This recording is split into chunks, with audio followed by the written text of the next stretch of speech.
And we're going to read Christmas Through a Knothole by Katherine Gibson. Here are some of the pictures. The first here is in color. Looks like an old man getting scolded for something. Now some kids and a dog peeking through a hole in the wall.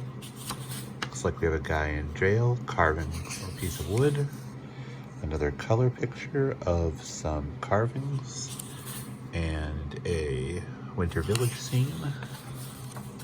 So let's start the story. Christmas Through a Knothole by Katherine Gibson.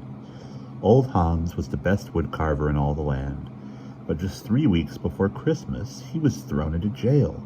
Again and again, he had been told not to hunt in the king's own hunting ground, but Hans's mouth would water for the taste of roast rabbit, and to the king's lands he would go and set his traps. This time, alas, Hans was caught. The jailer was a kind man. Since Hans was old, he let him have a fire and some wood to carve.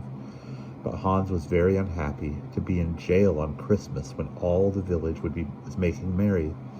Hans lived all alone, but he had a good friend named Gretchen. Gretchen was 7 years old and had big gray eyes and long, smooth yellow hair and 2 pigtails. Gretchen also had a little brother named Max. He was as round and brown as she was pink and white.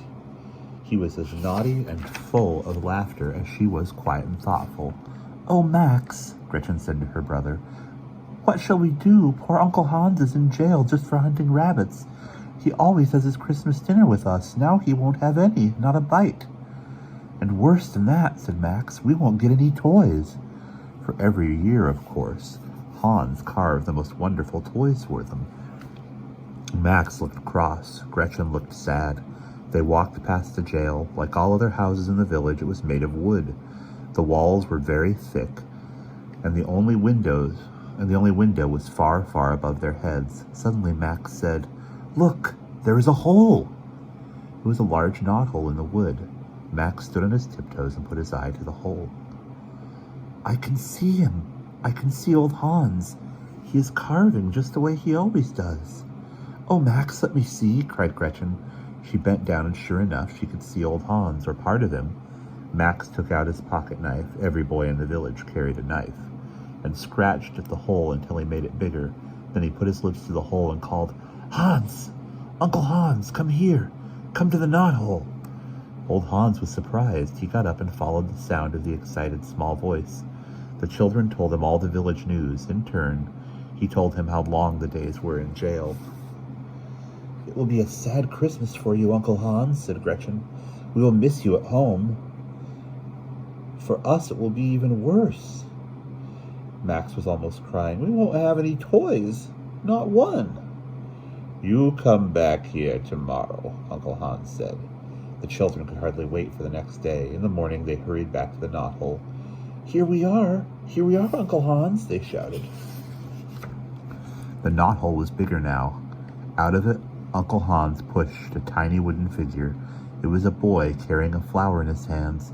"Oh," cried Max, "it is just like me." "Only you never carry flowers," said Gretchen. "You carry big sticks." The next day, a fat duck came through the knothole. Then a market woman. "Why," said Gretchen, "that is old Martha." Day after day, the tiny carved figures came through the knothole. At last, the children had a whole village, and not one toy was more than 3 inches high. "Uncle Hans has done so much for us," said Gretchen. "I wonder, can we make him a knothole Christmas dinner?" They talked with their mother, and this is what they did.